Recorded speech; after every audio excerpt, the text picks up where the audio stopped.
Hi, everybody. I'm Mike Staver. This is Mondays with Mike, a weekly video series where I answer questions from people just like you. Here's this week's question. Mike, I have reached an age where there are more years ahead of me than in front of me. I feel you. I completely feel you. While I have reasonable net worth and a career I love, I find myself angry that I have not done a better job setting my life up for more flexibility in my later years. What suggestions do you have for the anger and the practical nature of my lack of resources for the freedom I seek? That's a very good question, and that is a very well stated question. I have reached an age where I have more years behind me than in front of me. I understand. While I have reasonable net worth and a career I love, I find myself angry mostly at myself that I have not done a better job setting my life up for more flexibility. What suggestions do you have for the anger and the practical nature of what I did? So you have two questions. How do you deal with the anger and how do you deal with the practical nature? I assume that you have reasonable net worth, but it's not sufficient net worth. That's what I'm reading into it. Couple things. First of all, this is very typical of folks as they age. The average American does not have enough money by the time they reach 60 or 65 to continue the lifestyle to which they become accustomed.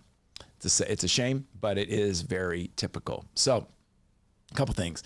The first thing I would suggest is that you start adjusting your lifestyle spend so that you can accelerate the amount of investment, the amount of savings, the amount of security that you're building. What tends to happen often with people as they age is they go right into their later years in life with the same speed and intensity that they had when they were younger in terms of financial burn. So my advisor says this to me. I say this to people all the time. I am doing this in my own life. I know it's hard for you to believe, but I have more years behind me than I did in front of me.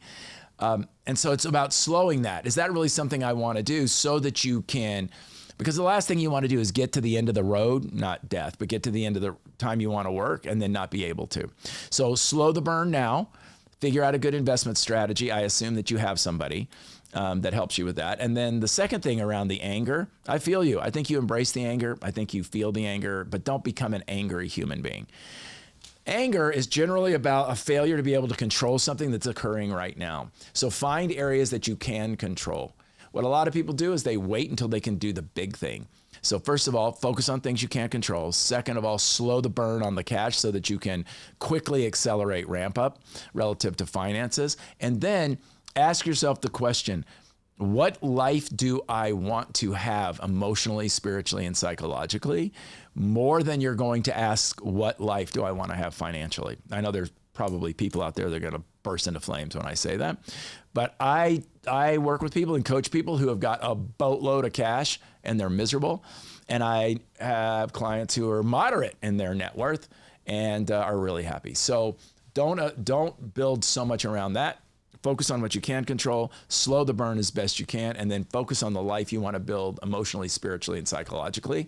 That'll help a lot. Hope that's helpful. If you have a question, send it to info@mikestaver.com. That's info@mikestaver.com. We'll work it in. Thanks for watching, everybody. Take care.